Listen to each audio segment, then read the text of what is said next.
বাম ও ডান মানসিকতার কতিপয় নেতৃত্ব বা ব্যক্তি অভ্যুত্থানে এবং পরবর্তী সময়ে সরকারে নিজেদের শরিকানা নিশ্চিত না করতে পেরে উন্মত্ত হয়ে গেছে। তাদের উন্মত্ততা, বিপ্লবী জোশ ও উস্কানিমূলক কর্মকাণ্ড দেশটাকে অস্থির করে রেখেছে। 25 নভেম্বর সোমবার দুপুরে ফেসবুকে স্ট্যাটাস দিয়ে এমন মন্তব্য করেছেন উপদেষ্টা মাহফুজ আলম। কয়েকদিন ধরে ঢাকা শহরে বিভিন্ন জায়গায় বিশৃঙ্খলা সৃষ্টির চেষ্টা এবং কলেজে শিক্ষার্থীদের সংঘর্ষের প্রেক্ষাপটে এই স্ট্যাটাস দিয়েছেন মাহফুজ আলম। গণ অভ্যুত্থান ও ছাত্র তরুণ বিরোধী শক্তি শিরোনামে দেওয়া সেই স্ট্যাটাসে দেশের ঐতিহাসিক প্রেক্ষাপট তুলে ধরে মাহফুজ আলম লিখেছেন, মুক্তিযুদ্ধের পরের 10-15 বছরের ইতিহাস মুক্তিযোদ্ধাদের একে অপরকে হত্যার ইতিহাস।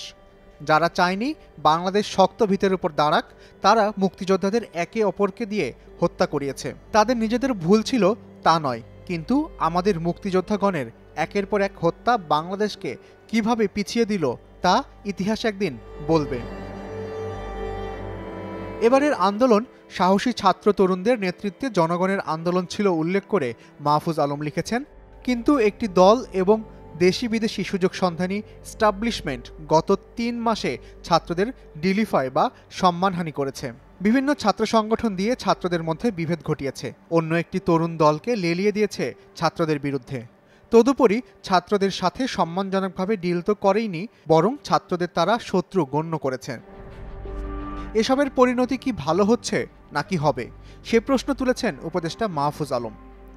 তিনি বলেছেন, মনে রাখতে হবে বিদেশি শক্তির কোনো সাধ্য নেই এ দেশের মানুষকে পদানত করার, কিন্তু গোলামীর মানসিকতার কিছু গাদ্দার আর হঠকারীর এই শক্তি আছে। তারা গত 3 মাসে তা দেখালো।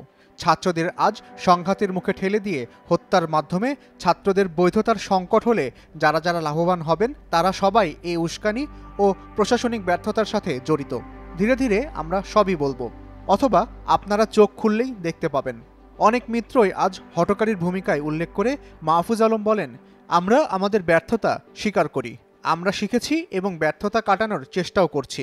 আমরা আরও চেষ্টা করব সবাইকে নিয়ে এগোনোর। কিন্তু হঠকারিতা এবং ছাত্রদের অন্যায্যতার চেষ্টা এই জাতিকে ক্ষতিগ্রস্ত করবে।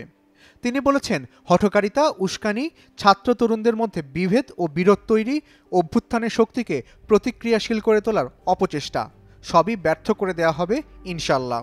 5 আগস্ট সকালের মতো ঐক্যবদ্ধ হওয়ার দিকে অগ্রসর হওয়ার কথা তুলে ধরে মাহফুজ আলম বলেন, এবারে সাংগঠনিকভাবে গড়ে ওঠা ঐক্য দীর্ঘস্থায়ী মুক্তির সুযোগ তৈরি করবে ইনশাল্লাহ।